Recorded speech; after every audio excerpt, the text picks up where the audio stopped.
She's a Mona Lisa. Everyone's lining up to see her.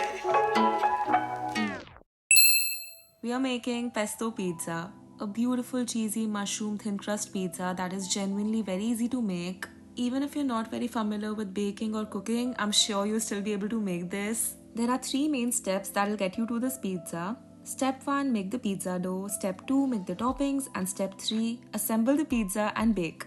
Oh, and also step 4, eat.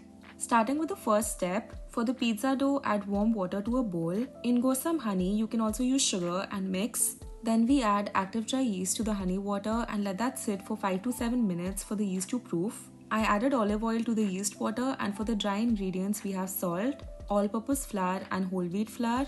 I did a 2:1 ratio for the flour here, half a cup of all-purpose flour and 1 cup of whole wheat flour to make it more gut friendly. Went in with my hands and mixed the wet with the dry before transferring to a flat surface and kneading. I kneaded this for about 10 minutes or so till the dough was just compact and super smooth. Usually, I like a wet, sticky pizza dough with high hydration that I rest for 12 to 24 hours, but since I'm resting this only for an hour, I wanted to make the dough very easily usable and handy. I put the dough in an oiled bowl and covered with a towel before putting it in a warm place for an hour. We just want the dough to double in size. Depending on your environment, this dough could take less or more time to rise. After an hour or so, this is what our dough looks like, poofy. Now that the dough is ready, let's think toppings. But first, spread the dough out.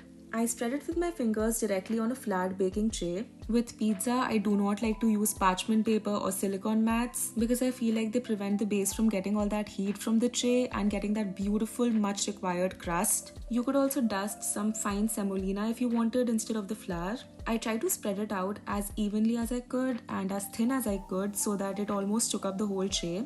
I wanted to do a pesto base, so here I am, spreading some store-bought pesto spread on my flattened dough. The one I used is linked in my description box. I also have a couple of videos where I make my own marinara and my own pesto sauce, so I'll link those too. One more topping I wanted to do was mushrooms, and here's how you make simple but flavorful garlic mushrooms. Take some garlic cloves and slice them, don't chop or press. This way, when you later spread them on your pizza, you get garlic bites. Same with the mushrooms, I sliced a whole 200-gram pack of them. To a hot pan, I added 2 tablespoons of olive oil and threw in the mushrooms and garlic. Move them around and let cook for about 4 minutes or so till they had reduced like this. Now we add salt and pepper, mix, and our mushroom topping is ready. You could totally add 2 more tablespoons of heavy cream to this to basically add like some creaminess. That'd be really nice. I just didn't have cream, so I didn't do it.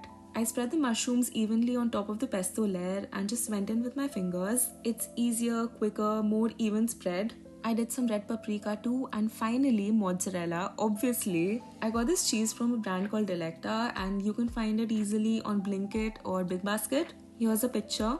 Now that the cheese is also added, we bake this. One very important thing is that your oven needs to be preheated on the highest setting available in your oven. So what I do is when I'm resting my pizza dough, I turn on the oven and let it heat up for an hour or so. Trust me, preheating makes a huge difference because now your pizza only needs 7 minutes to be baked. Like I mentioned, I bake mine for 7 minutes at 250 degrees Celsius and this is how it looks. Absolutely beautiful.